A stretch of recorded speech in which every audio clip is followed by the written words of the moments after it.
either I'm employed, I'm not employed, I always have the same mentality of ownership. There's a concept of being an entrepreneur, even when you're within a company. And literally, what that means is you just assume the position of the owner and you make decisions from that lens.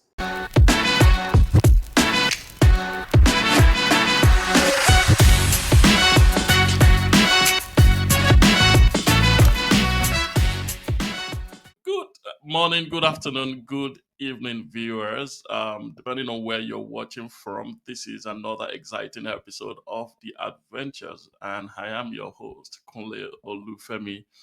It is my pleasure to welcome you to this very edition. You know that on Adventures, we seek to bring you the stories of courage and vision behind the brands and the organizations that you interact with every day.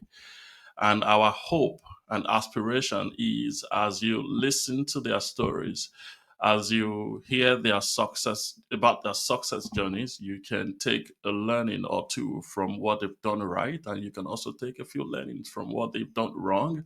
And by so doing, you can accelerate your own journey to entrepreneurial success and you can avoid some of the pitfalls that they experience in their journeys. And today is not going to be an exception as I've brought you another exciting guest in the person of Mr. Lanre Ogungbe. Mr. Lanre Ogungbe is a co-founder and the CEO of Prembly.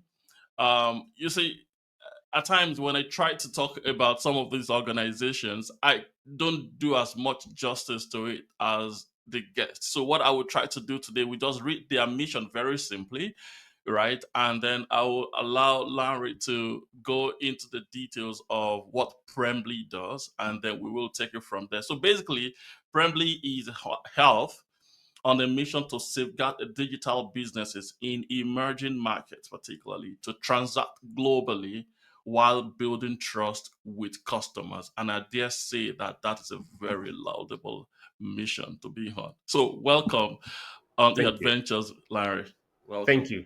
Thank Yeah, you. Thank you. Nice to be here. Really excited it's, to be here. it's my pleasure. My pleasure. So, Larry, like we were saying just before we started, if you can tell us a little bit about it, and we will get a little bit into the all the history and all of that. But if you can tell us Mhm. a little bit about Prembly, what it does, right? How it does some of the things it does without divulging any IP, right?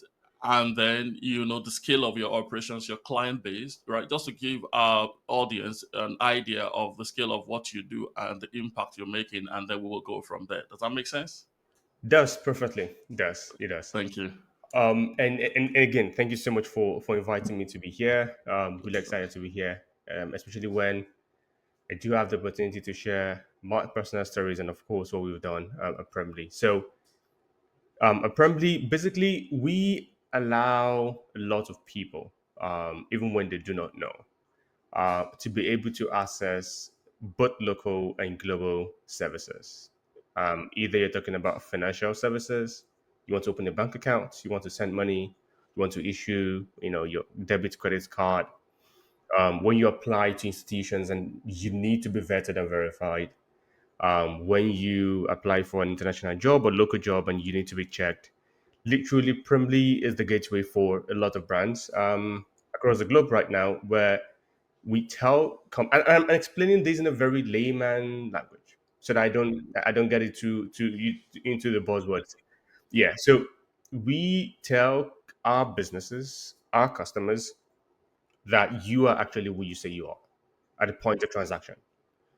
So if I want to travel, or I want to, get admitted into a school, or at the healthcare center, I want to get a service, and I say my name is Larry.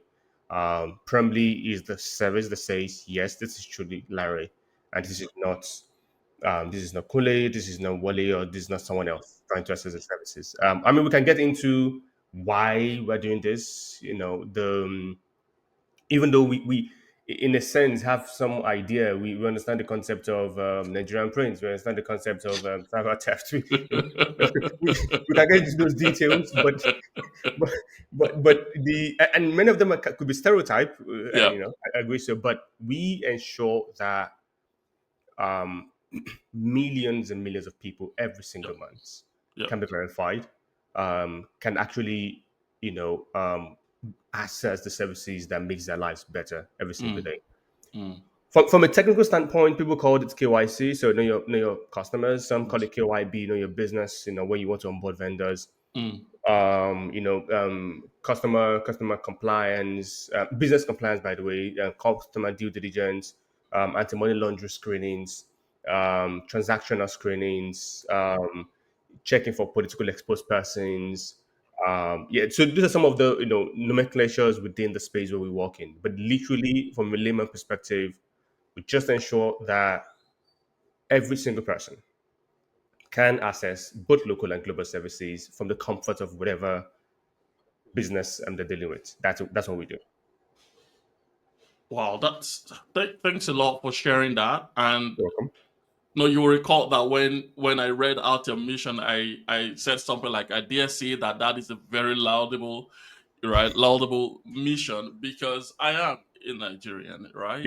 And I live abroad. I live in the yeah. UK, right? And I know our realities Hmm. like every day. And some of those realities, like you rightly said, they are stereotypes, but some of Yes. them are not necessarily stereotypes, right? Because Yeah. as our people will say, the bad people have spoiled good people, Yes. so to say, right? So the role you play within the business ecosystem is so pivotal, right? Hmm. Because it means that without organizations like yours, right, there are a lot of outfits or business entities out there that would not want to have any discussion Hmm. with businesses around sub-Saharan Africa. They don't even want to have conversation because of what people have done in the past, right? That is, rubbing off on some of us. Now, Yeah. if you can double click a little bit into some organizations that you support today in terms of these in identity verification and all of that Yeah. globally and locally, I think that will help our viewers get some kind of idea. Yeah. And thanks so much. And you're right on the context that you just applied to this. Rightly so. A lot of businesses, of course, risk mitigation is one of the big things. You want to ensure that you're bringing in the right people. So, and that's what we come in.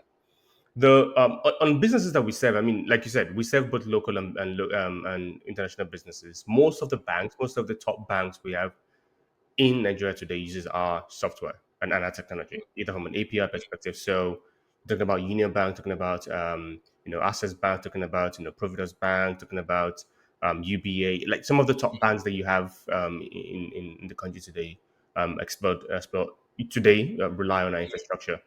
Internationally, you're talking about London Stock Exchange markets where you want to buy stocks, either you're from most emerging countries and they use some of our technology.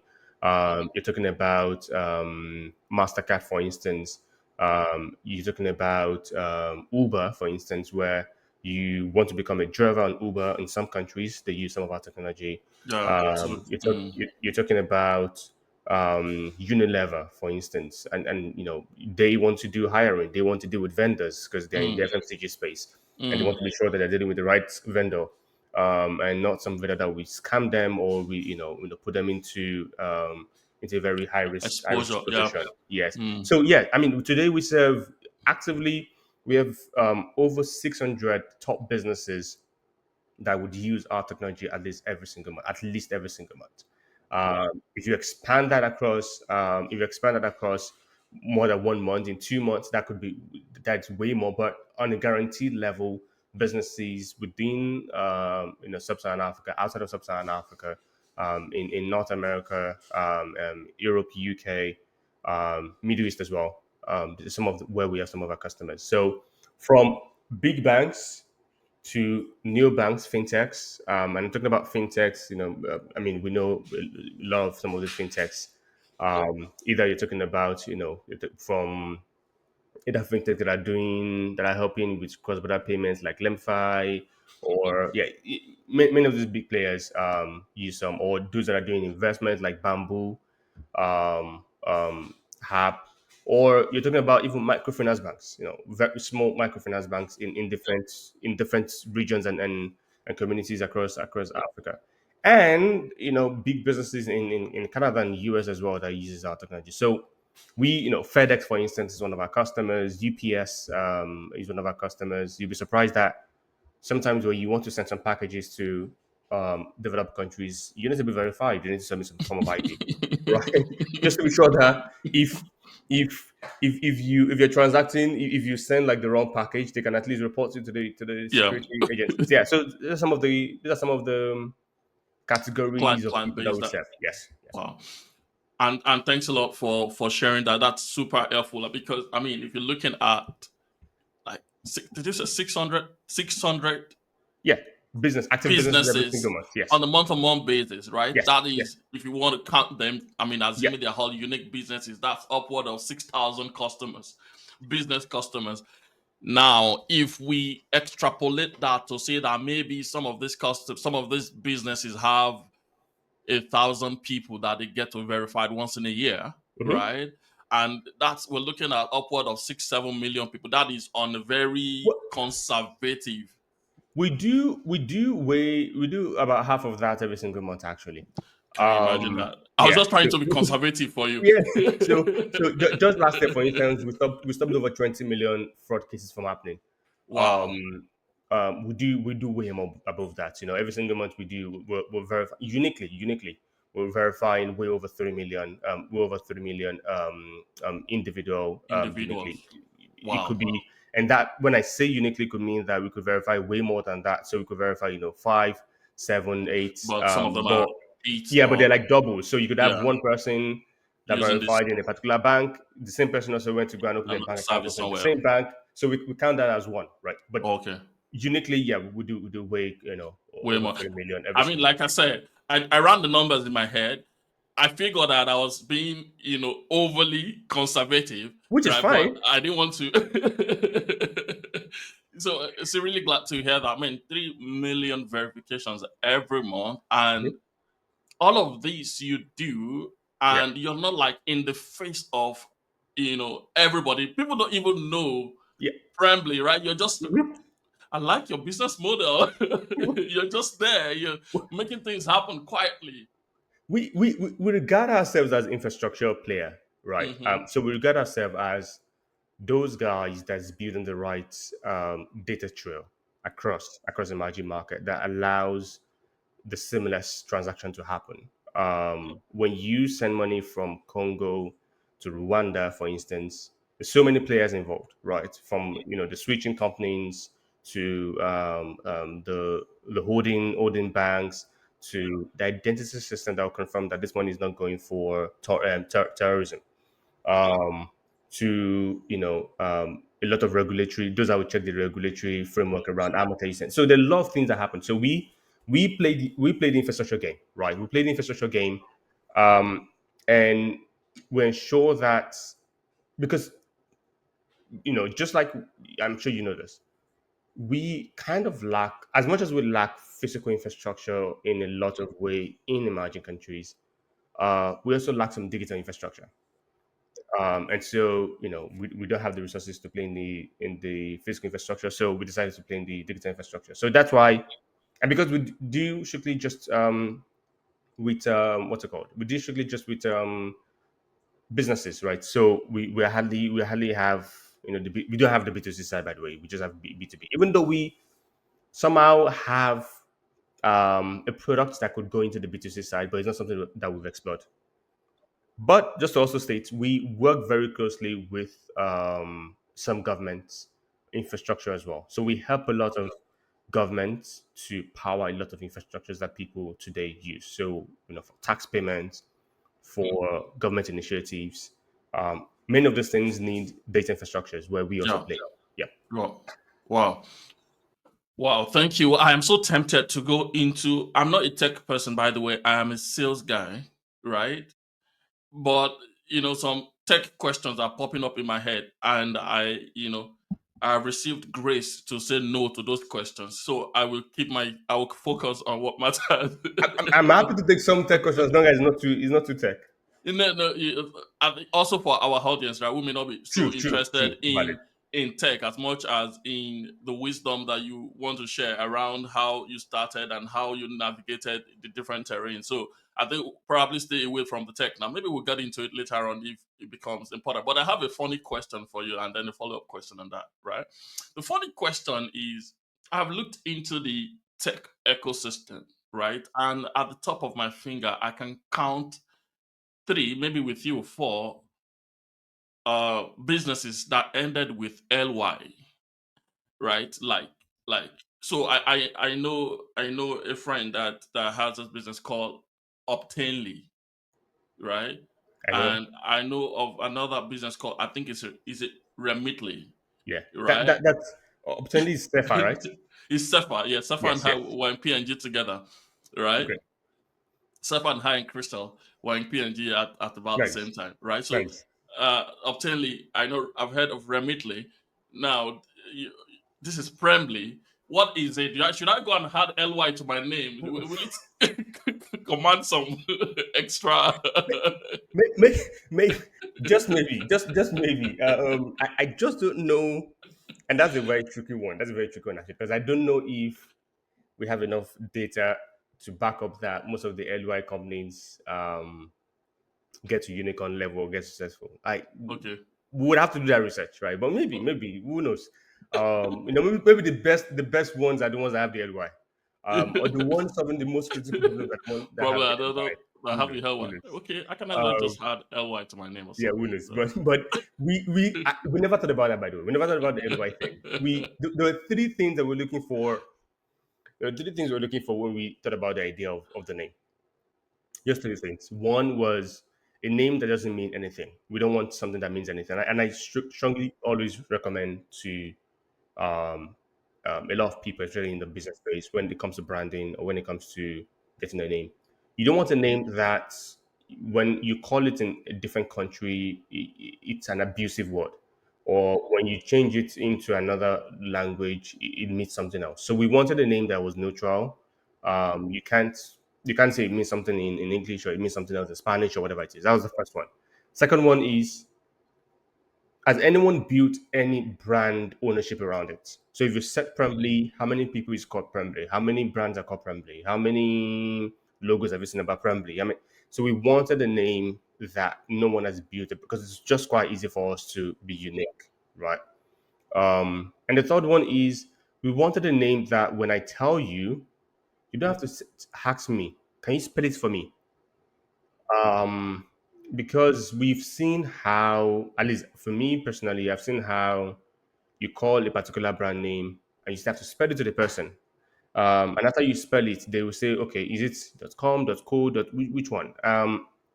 And I'm not saying this because, I mean, I know right now getting names is one of the most difficult things, but try try as much to tick as many boxes around, making sure that if you have a brand, especially if you're calling yourself a brand and you have a bigger brand calling themselves that same name, you would struggle with recognition.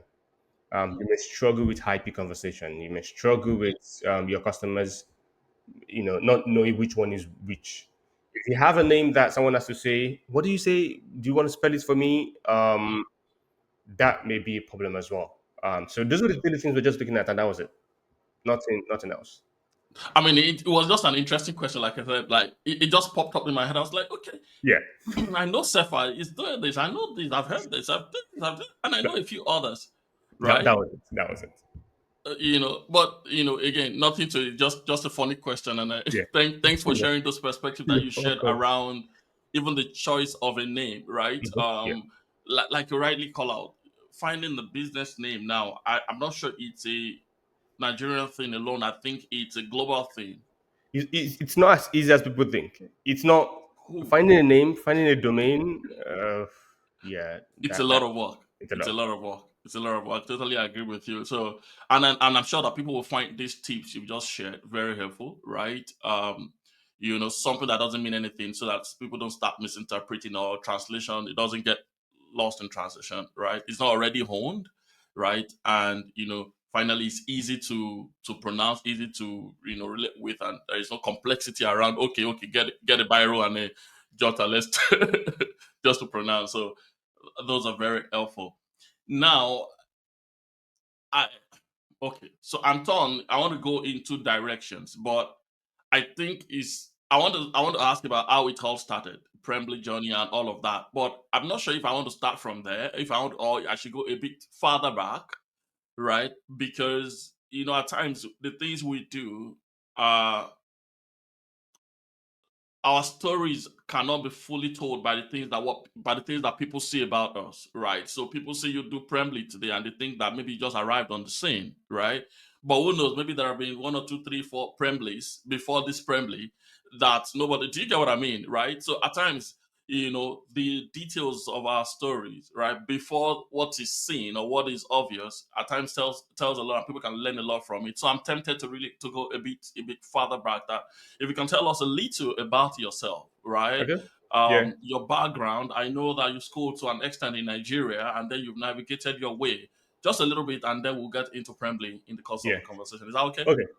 Yes, and you're right. A lot of people, which we need to give people grace as well. Sometimes we bore them with the what have you done before you got to this point, right? Because just like as humans, we always appreciate the success stories and not the process. But actually, the details is actually in the process. And so, for those that are curious enough, they'll always know that I don't need to stare too much on this person's success or what this person has done. Maybe I want to spend more time on the process and see if I can replicate something like that. So for me, I kicked off my entrepreneur energy, I would call it, when I was in college, my first university, right? My idea, but it was more from a social enterprise perspective.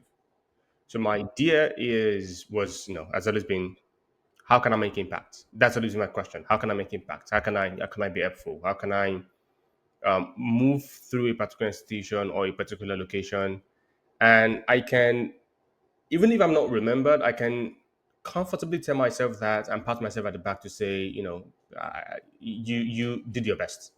Or at least you tried. So the first thing I did in my college was to join um, a student organization called Enactors, and I was very very much invested in it so much so that I would use my tuition, my school fees, to do community based projects. So I would go to communities with my team members, and we will identify the problems that they face, but we will solve it from a perspective of what resources or what do they have that we can use to solve this. So we don't just import solutions to them. We do this pull and approach kind of analysis where you don't, you don't, you pull the solution directly from people rather than you just push solutions to them. Um, because sometimes and that's where you do like need assessment and some of those things. And that's where I started from. So I was doing a lot of community based projects. Now, the idea also of community based projects is, when we were doing that back then, is do a project where people can sustain themselves even after you left school, right? So do a project that, number one, changes the economic value, but they could also continue, right? They don't have to rely on you, right? So that's where the business side also came into community based projects, and that's where I took interest in, why can't I go into business, right? And so from there, I mean, I did computer science and education in my first degree. My idea Mm. was I was supposed to be a teacher, but you know, I I flip I You're still flip I flip teaching. that script. I flip that script over. I flip that script over. And even though I still teach right now, in terms of what we're doing right now is teaching, right? But, Yeah, but not yeah, not not yeah, the, not the not the structured way. But yeah. we do know it. And that was then on. And I think just from there went on. Got my first employment. Got my second employment. What I would say is, for all my employments, and by the way, I got my first employment even before I finished my college, right? Then the Mm, same university that I finished from mm. offered me an ad hoc staff as A an ad hoc role. staff. Mm, Um, and I would vivid this, and I would comfortably say that regardless of either I'm employed, I'm not employed, I always have the same mentality of ownership. And there's a concept of being an entrepreneur, even when you're within a company and you're an employee, right? And literally, what that means is you just assume the position of the owner, and you make decisions from that lens, and you talk to customers from that lens, and that portrays your passion, even though the owner may not be the best boss or may not be the best person. And I'm not saying, I mean, I have very good bosses. I'm not, but I'm just saying, literally, that was my mindset, right? And that was where I just where I'm from. And you're right, I did a postgraduate diploma in London School of International Business. I did an MBA at Johns Hopkins University. I think I'm probably just going to do maybe something very soon, maybe a PhD or a doctorate. I don't know, whatever interest comes in. But I've done a lot of certifications across the globe as well. But yeah, those are some of the touch points and some of the things I've done. I don't know if there's any aspect of it you would like me to go deeply into. Thanks a lot for sharing that. I mean, it's good to to hear where you picked, like you call it, right, your entrepreneurial energy from, right? And I'm just tempted to double click a little bit into some of the things you said. Hmm. I grew up in Nigeria, right? Yeah. First, you can tell from the way I speak and my manner that we know ourselves, right? So I grew up in Nigeria. I Yeah. know the environment very well. I Hmm. know how transactional and how cutthroat, right, the business landscape, not just even the business landscape, the interpersonal relationships can be, right? People just want to, if you allow it, right? Okay, so I think the nice way to say that is that you need to be street smart to survive, right? Because everybody is out for themselves, right? It's just very purely transactional to a large extent. We are good people, we're loving people, but when we get into the arena of commerce, right, it's just crazy. Or where a lot of people, and putting all of that in the background, I'm wondering how you came up with that mindset of, I'm not here to take, right? I want to add value. I want to make impact. I want to make a difference. And if it will cost me my tuition, that must have been very dangerous, by the way. That must have been dangerous, by the way. But if it will cost me my tuition to make a difference in the life of people, I want to do that, right? That was something quite unusual given that kind of environment, that kind of landscape, right, or social landscape. Where did you get that kind of thinking from? Number one. Number two is something you also mentioned, you know again, about ownership, right? Ownership is also, it's borderline altruistic, right? Because you're not just out for what you want to get, right? You're doing, at times ownership requires that you even deny yourself and do something in the best interest of the entity, right? Though you are not the owner, right? And then then you're acting like the owner, you're doing stuff like the owner. These are not qualities you just pick up on the streets, right? These are, I'm sure that something must have led to that. So if you can just double click into that, maybe Yeah. we can take one or two learnings. Thanks for the question. So, one, the first one, which is the Impact driven, making yeah, impact driven and all that. First, I'll give credit to my parents, specifically my mom, right? Um, the upbringing really helps, and I would really say that parent they need to do their job in terms of just helping form the right narrative on the children. But there's also a concept in Yoruba, and you're also Yoruba, and I'm sure you know this. There's a concept around, and I'll say this in Yoruba. We can translate it. The idea around "toba bi ekotura ibi," yeah, yeah, um, and that literally just means yes, you've been given birth to, just do a rebirth of yourself, yeah, or yeah. reincarnation, or whatever, but glory Essentially, rebirth of yourself. yeah. Hey, thanks a lot for taking the time to watch the podcast. We are super thankful for you taking that time and investing the time to learn. We hope that you find the story inspiring, and beyond that, that you've been able to articulate one or two things that you want to do differently in your own entrepreneurial journey. May I encourage you to please like, subscribe, comment, and please share the word within your own circle of influence, especially within those that you think are on the same entrepreneurial journey with you.